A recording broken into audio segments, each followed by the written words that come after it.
Pedro Rodriguez's date of birth varies depending on the source, but it's often agreed upon that it occurred in late October 1954. He was born on a small farm in Alfenas, in the southern region of the state of Minas Gerais, Brazil. His father, Pedro Sr., was a volatile man. When sober, he was described as generous, hardworking, and honest. But when he drank, he became unrecognizable. Verbal abuse would escalate into physical assaults, and he would use whatever was within reach, including knives and sticks, to beat his wife, Emanuela. Pedro's mother was described as tall and physically strong, crediting her stature as having saved her life on numerous occasions. These assaults occurred routinely, and Pedro grew up internalizing that power was expressed through force and that grievances were settled through violence. One of the most severe instances actually occurred before Pedro's birth, while Emanuela was heavily pregnant with him. Senior kicked her directly in the stomach, leaving an indentation in the skull of the unborn child. When Pedro's grandmother, who served as the midwife during the labor, delivered the infant, she immediately noticed the visible damage to his head. Whether that trauma had any lasting neurological impact on his behavior remains officially unclear, but numerous officials tend to believe it was a significant factor contributing to violent behavior later in his life. Pedro, as the eldest child, felt an early and acute sense of responsibility not just toward his siblings but toward his mother, attempting to shield and look after both when his father erupted. What is particularly striking about Pedro's account of his childhood is that he did not exactly describe it as entirely miserable. He claimed, in fact, that he considered it a happy one in many respects. He shared that poverty had taught him to value small pleasures and that the difficulty of his home life had made him cherish moments of warmth more intensely. But alongside those times of happiness was something much darker accumulating beneath the surface. It was a slow-burning resentment toward not only his father, but toward injustice in any form and anyone who preyed on those he perceived as vulnerable. One of the most formative relationships of Pedro's childhood was with his paternal grandfather, Joaquim, who became in many ways the central parental figure in his early life. Joaquim worked weekdays in a local slaughterhouse as a butcher, and on weekends he took on extra work as a distiller. Pedro absolutely adored him. He described him as more of a father to him than his own dad and believed he was his grandfather's favorite grandchild. At age 7, Pedro began attending school but also began working, taking an after-school position working alongside his grandfather to help supplement the family's meager income. It was Joaquim who taught him the practical skills that would lay the groundwork for his physical capabilities for the rest of his life. Under his grandfather's instruction, Pedro learned to swim, hunt, harvest crops, handle a knife, and slaughter animals from a very young age. He effectively held a blade as comfortably as most children his age held a pencil. He also learned in that butcher's environment how to process violence without flinching. The slaughterhouse was not a sanitized space. Animals were killed, bled, and dismembered daily. For a boy already living in a household where physical violence was normalized, the additional exposure to the mechanics of killing further desensitized him. Pedro also had a social life during these years that was on the surface ordinary. He had friends in the village, skipped school to go swimming at a nearby dam, and attended Sunday church with his mother, though he fell asleep at mass and admitted he never understood religion as a child. Eventually, Pedro asked his grandfather about the scar on his skull. This is where he learned about the attack mid-pregnancy that his father had carried out. Joaquim also told him about a second incident that had occurred when Pedro was an infant. His father had chased his mother through the house, trying to beat her while she held baby Pedro in her arms. She had tried to flee and stumbled, dropping the infant into a nest of poisonous snakes, and that by some chance, Pedro had survived unharmed. At some point during his childhood, his parents relocated to Sao Paulo, where Senior had secured a job as a night watchman at a public school. This move came with the promise of better income and a fresh start away from the tensions of their rural life. However, young Pedro was left behind in the care of his grandfather, and by the age of around 13 to 14, Pedro went through a major event in his life. He had taken a cousin's horse for a ride without asking permission. When the cousin found out, the two got into a heated argument. This quickly escalated into a physical altercation, and the cousin punched Pedro in the face. Lying on the ground, still disoriented, he looked up at the cousin standing over him, who was laughing and mocking him, calling him weak and saying he didn't have the courage to fight back. In response, Pedro said, "I'm going to kill you." The cousin dismissed it as an empty threat. Pedro went home and spent 2 days thinking about what had happened, planning his next move.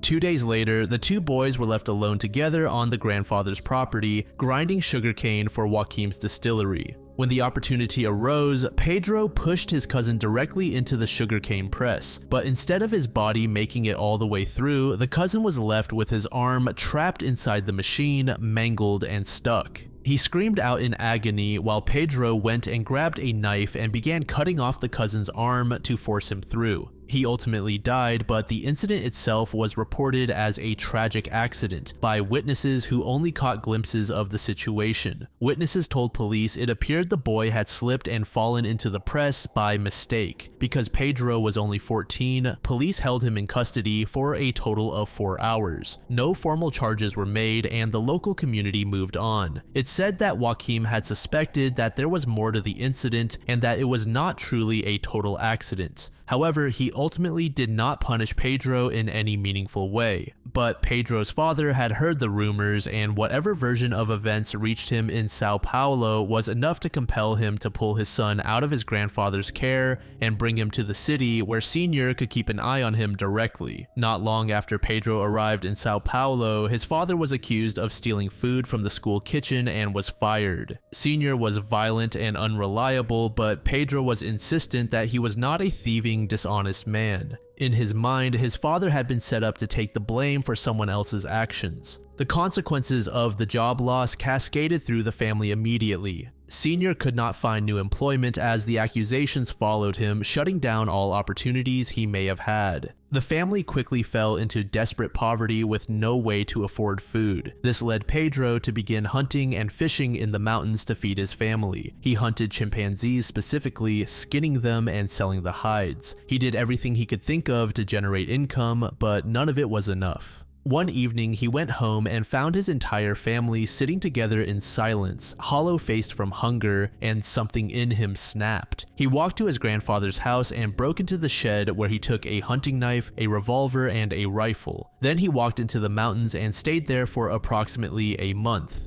During that month, Pedro continued to hunt for food and thought carefully about what he was going to do. He had already been told by locals that the deputy mayor was the person ultimately responsible for the family's ruin. The man owned a property in the mountains, and Pedro knew the area well enough to move through the terrain undetected. He stalked the property for days without being seen, learning when the man came and went. Then one evening at dusk, the deputy mayor's car came up the road to the home. When the man stepped out of the vehicle to open the gate, Pedro emerged from the brush, raised his firearm, and fired 2 shots. The man's son was inside the house and heard the gunshots, rushing outside armed and ready to fight back. But by the time he reached the gate, his father was already dead, and Pedro had retreated back into the woods. Pedro later stated that he could have killed the son as well, but chose not to because his dispute was solely with the father. He remained in the mountains after the killing, aware that the deputy mayor's son had seen enough to identify him to the police, and that a search was underway, but he was not finished. He knew the name of the guard at the school who he believed was the real thief.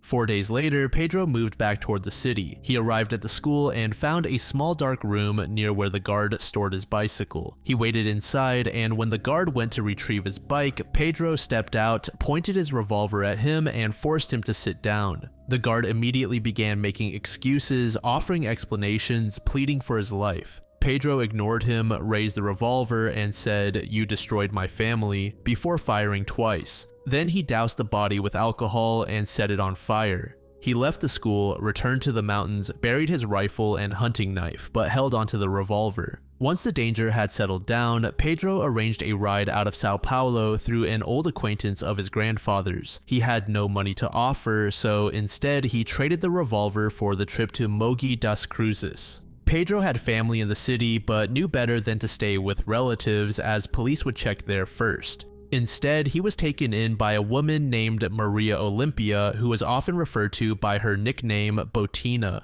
She was the widow of a local substance dealer who had run a distribution operation out of the Volta Freya neighborhood. When she first encountered Pedro, she took pity on him and let him stay. He quickly moved into a more permanent role in her household, eventually taking on the responsibilities her deceased husband had held, which included protecting the property, managing the criminal connections her husband had left behind, and overseeing the neighborhood. Eventually, the two became romantically involved despite Pedro being 16 or 17 at the time. Botina's age isn't documented in available sources, but it is agreed that there was a significant age gap in the relationship. This new gang structure provided income and gave Pedro a sense of belonging. He was soon carrying out killings on behalf of the gang. One particular incident involved 3 ex-associates of the gang who were described as problematic. Pedro didn't really care for killing them, but the arrangement was said to have been almost forced onto him. It was also during this period that the local press began attaching the name that would define him to the public for the rest of his life. News reports about a teenage vigilante-type killer operating in the Sao Paulo outskirts gave him the nickname Pedrinho Matador, meaning Little Pedro the Killer. Furthermore, Botina had become pregnant with Pedro's child. In a shocking turn of events, a rival dealer had Botina killed in order to send a message to Pedro both figuratively and literally. Written in Botina's blood on a nearby wall was the phrase, "We are waiting for you, Pedro."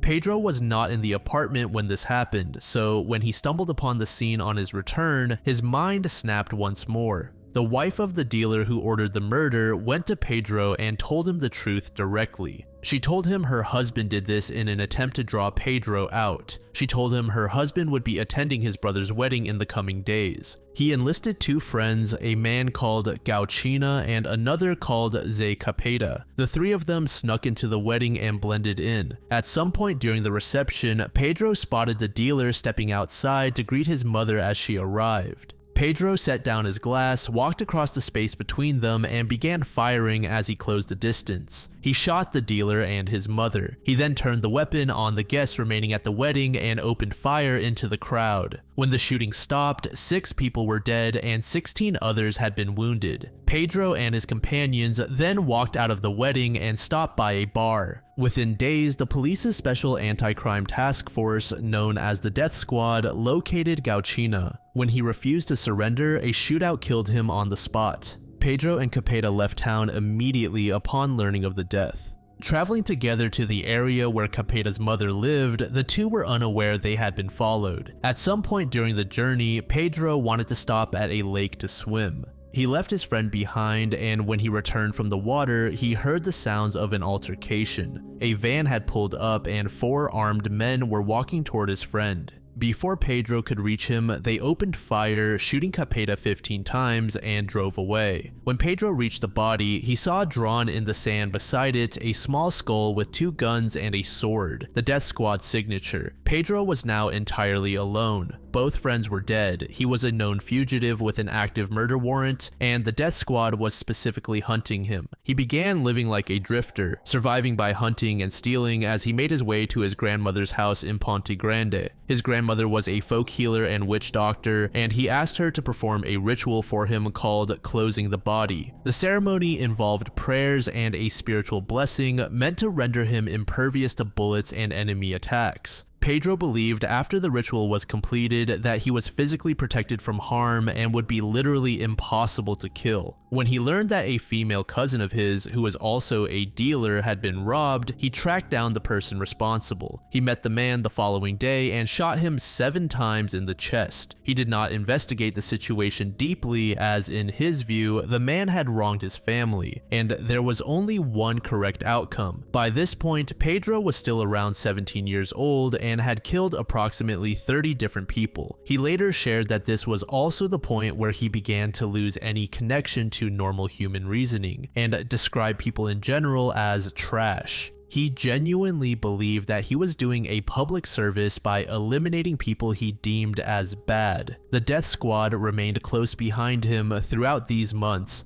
and Pedro remained aware that they were gradually closing in. He made his way toward his mother's hometown, driven partly by survival instinct and partly by a desire to be near the one person he still cared about. A bar owner in the town had been tipped off by police that Pedro might appear, and the owner did as instructed and reported his presence. He was sitting at the bar when he spotted 4 men moving quickly down the street toward the establishment. He finished his drink, made his way outside, and commenced a shootout. Pedro was chased through the streets all the way back to his mother's home. His mother was caught in the crossfire and struck by 2 bullets. Pedro himself was shot 5 times, one of which struck his head. Both survived, but Pedro was placed in an induced coma in the hospital and spent about 1 month unconscious before waking up handcuffed to his hospital bed. On May 24, 1973, at the age of 18, Pedro was formally arrested and charged. The list of crimes that prosecutors assembled was staggering for someone his age. He was sentenced to 126 years in prison, but under Brazilian law at the time, no individual could be imprisoned for more than 30 years, regardless of the total sentence rendered. That law would later be revised upward to 40 years in 2019, conveniently after Pedro had already been released. The officers who transported him to prison debated openly in front of Pedro about how long a person with his reputation would survive inside. They had already been informed that certain inmate factions were interested in killing him. When he arrived at his cell, Pedro later described a moment of genuine fear. The cell had no mattress, the walls were stained with dried blood, and there was no shower. He also said that upon setting foot inside the prison, an overwhelming stench filled his nostrils. He was accustomed to poor living conditions, but this level of confinement was something Pedro found jarring. The initial threat against Pedro dissolved within weeks. Gangs inside the facility began circulating stories about him, and rather than targeting him, factions began approaching to recruit him, thinking that a person of his experience would be a significant asset. Pedro declined membership in any group, but absorbed the protection that came with being seen as too dangerous to antagonize. Within his first weeks, other inmates showed him how to fashion a shiv from the aluminum foil used to wrap prison lunches. He was told explicitly to keep it on him at all times. In those same weeks, he killed 3 inmates. The fine details of these encounters are not well documented, but Pedro stated that his targets were specifically predators, murderers, and rapists. One of the most psychologically significant events of Pedro's prison years arrived not from inside the facility, but from outside it. He heard on the prison news broadcast that his mother had been murdered. His drunk father had stabbed her 21 times while she slept. After the murder, Senior had fled the home, and police were actively searching for him. Pedro later described this as the most devastating moment of his life. Emanuela had visited him when she could, encouraged him to stay out of trouble, and held onto the hope that her son would survive his sentence and come home to her. The day after learning about her death, Pedro went to the yard for his regular morning training session. The 2 fellow inmates he usually trained with did not appear. He later learned they had escaped the night before and had not told him, knowing he would have demanded to come with them and that the additional noise and delay would have gotten everyone caught. He was furious. Had he been free, he might have been able to protect his mother or at least been there for her. Guards noticed the visible change in his demeanor and moved him into isolation preemptively, fearing what he would do to other inmates in his current state. He was permitted to attend his mother's funeral under supervision. At the gravesite, Pedro made a vow overheard by everyone. He said, "I'm going to kill you, Dad, and from now on, you are no longer my father. I'm going to eat your heart." The guards moved him out immediately, returning him to prison before he could do anything further. Senior later surrendered to police and was processed into the prison system. In a development that was either the justice system's oversight or just indifference, he was eventually transferred to the same facility where his son was incarcerated. Pedro spent weeks developing his plan. He knew the prison's layout thoroughly and understood the routines of the guards. When the moment came, he faked being sick and complained about needing medical attention.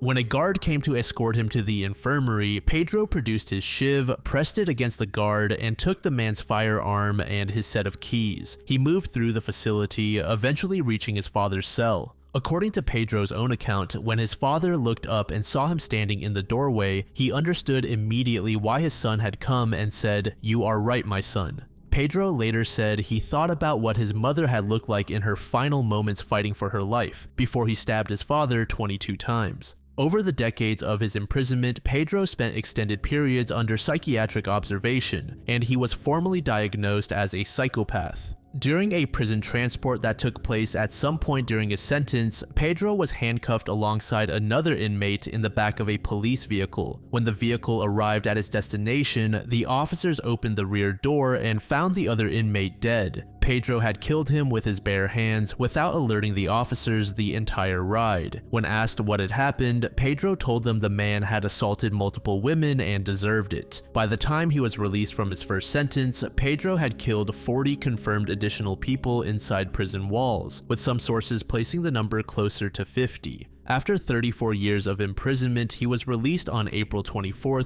2007 at the age of 52. He was reported to have relocated to Fortaleza in the state of Ceará following his release, but little is known about his actions immediately after. Then on September 15, 2011, federal officers arrested him at a rural property in Balneario Camboriú. The charges brought against him were not from a recent crime, but instead came from his time in prison. The charges specifically referenced inciting a riot within a detention facility and the unlawful deprivation of liberty of other inmates. He was convicted and sentenced to 8 years. He served 7 of his 8 years and was released on December 10, 2018 at the age of 64. He had spent a combined 41 years of his life in prison. Shortly after his release, Pedro decided to share his story with the media. He spoke with journalist and author Pablo Silva during his imprisonment on a project that traced the full arc of his life. Interestingly, Pedro gave varied accounts of particular events, drawing into question the true legitimacy of some of his claims. Regardless of the inconsistencies, the public was now captivated by his life, resulting in interviews on Brazilian TV shows as well as news outlets. Then in the year 2019, he launched a YouTube channel called Padrino X Matador. The content ranged broadly, but centered primarily around commentary on high-profile criminal cases circulating in Brazilian news, and reflections on Pedro's own life and his transformation. He claimed to have become a man of God, describing faith as a significant anchor in his post-prison life. He encouraged young Brazilians explicitly and repeatedly to avoid the path he had taken, mentioning the friends he had seen killed, the years stripped from his life, and the loved ones he had lost. Fast forward to March 5th, 2023, Pedro was outside near a family member's residence at approximately 10 in the morning. According to a witness present at the scene, he was holding a small child in his arms when a black car approached and slowed. 3 masked men emerged from the vehicle and opened fire, striking Pedro 4 times. He collapsed, and one of the attackers then stepped out of the car, approached his body, and slashed his throat. The attackers returned to the black car, drove a short distance, then got inside a different vehicle. Pedro Rodriguez was pronounced dead at the scene at the age of 68. Local investigators identified the most plausible motive as retaliation from substance traffickers who had been operating near his family's home and whom Pedro had been vocally opposing in the weeks prior. No suspects were ever identified and no arrests were ever made, leaving the case officially unresolved.